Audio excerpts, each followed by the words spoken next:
In this video, I'll show you how to clear autofill data in Microsoft Edge. Autofill stores details like your name, address, and payment info to fill forms quickly, but sometimes you may want to remove that saved data for privacy or to update outdated information. Start by opening Microsoft Edge. In the top right corner, click the three dots to open the menu. Then choose Settings. On the left side, click Privacy, Search, and Services. Scroll down until you see Delete Browsing Data, then click Choose What to Clear under the Clear Browsing Data Now section.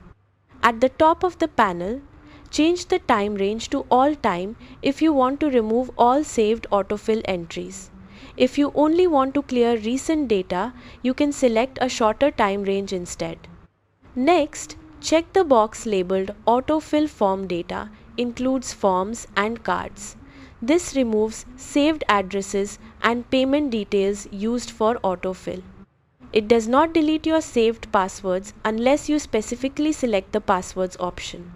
If you only want to clear autofill, leave the other boxes unchecked so you don't remove browsing history, cookies, or cache.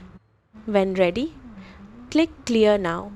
After a moment, the autofill data will be removed. That's it. Open Settings, go to Privacy, Search, and Services, choose what to clear, select Autofill Form Data, and click Clear Now for a clean autofill reset.